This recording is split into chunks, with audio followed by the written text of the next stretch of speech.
Lal Qila blast से connection में अब तक आतंकवाद के कई ऐसे आरोपी पकड़े जा चुके हैं जो देश में नरसंहार की साजिश रच रहे थे। ऐसी खबर आ रही है। इसके बावजूद उन्हें पॉलिटिकल डिस्काउंट देने की कोशिशें शुरू हो चुकी हैं। अगर इनके डॉक्टर होने की बात ये बताया जा रहा है। हड़बड़ी में न्यूज 18 इंडिया की खबर पर सरकारी सूत्रों की मोहर लग रही है कि दिल्ली ब्लास्ट केस में बहुत बड़ी खबर सामने आ रही है। दिल्ली ब्लास्ट केस में बहुत बड़ी खबर सामने आ रही है। लाल किले के पास ये धमाका पैनिक ब्लास्ट था।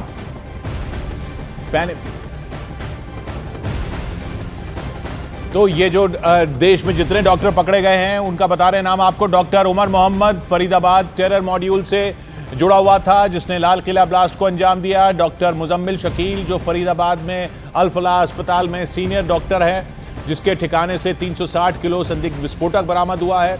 डॉक्टर अदील अहमद जिसके इसके आतंकी संगठन जैश ए मोहम्मद से संबंध बताए जा रहे हैं। अनंतनाग के एक अस्पताल में सीनियर डॉक्टर है। 19 अक्टूबर को यही जैश ए मोहम्मद के पोस्टर लगाते दिखा था। डॉक्टर शाहीन शाहिद लखनऊ से गिरफ्तार इस लेडी डॉक्टर के पास से AK-47 बरामद हुई है ऐसा बताया जा रहा है। इसे जैश ए मोहम्मद की लेडी कमांडर बताया जा रहा है। डॉक्टर मोयुद्दीन गुजरात से गिरफ्तार हुआ। एक झटके में लाखों लोगों के नरसंहार की ताकत रखने वाले दुनिया के सबसे खतरनाक जहर रायसिन पर काम कर रहा था। डॉक्टर उसामा माज शेख को अगस्त के महीने में गिरफ्तार किया गया था। ये भारत में गजवा हिंद की साजिश के तहत मुस्लिम युवाओं को आतंकवाद के लिए भड़का रहा था ये बताया जा रहा है। डॉक्टर इश्तियाक पिछले साल गिरफ्तार हुआ था।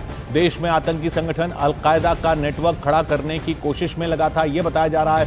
और डॉक्टर सबील अहमद को 1 साल पहले कर्नाटक और महाराष्ट्र में आतंकी साजिश के आरोप में गिरफ्तार किया गया था। डॉक्टर अदनान अली कुछ वक्त पहले पुणे से गिरफ्तार हुआ था। ये भारत में ISIS का नेटवर्क तैयार कर रहा था।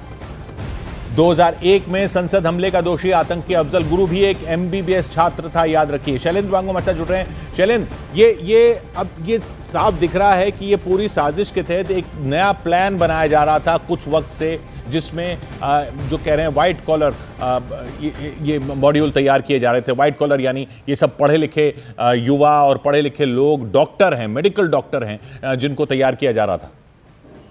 बिल्कुल किशोर, ये लगातार कोशिश रही है पाकिस्तान की तरफ से कि हम ये भी देखते रहे कि जो इंडोक्ट्रिनेशन किया जाता है उसमें वो प्रोफेशन कोई भी हो। हमने स्टूडेंट्स भी देखे हैं, इससे पहले हमने ये भी देखा कि इंजीनियर्स हो, डॉक्टर्स हो, सिविल इंजीनियर्स हो, PhD होल्डर्स हो, यहाँ तक कि हमने ये भी देखा कि ओसामा बिन लादेन के पास भी डिग्रीज थी। तो जाहिर तौर पर यहाँ पर उनके प्रोफेशन का उनके इस जो जिहाद की वो बात करते हैं उस पर काफी उसमें कोई फर्क उसका पड़ता नहीं है। लेकिन जो बात कश्मीर से सामने आ रही है ये काफी चौंकाने वाली है कि एक ही यूनिवर्सिटी जो अल फलाह यूनिवर्सिटी वहां से 3 डॉक्टरों का जिक्र सामने आता है। और ऐसे में डॉक्टरों को लेकर लगातार ये सवाल अब खड़े हो रहे हैं सोशल मीडिया पर भी। हालांकि ये ऐसा प्रोफेशन है जिसको काफी सम्मान से देखा जाता है, लेकिन जिस तरह से ये पूरी साजिश को अंजाम दिया गया इसके बाद सवाल ये खड़े हो रहे हैं कि किस तरह से डॉक्टरेशन की जा रही है।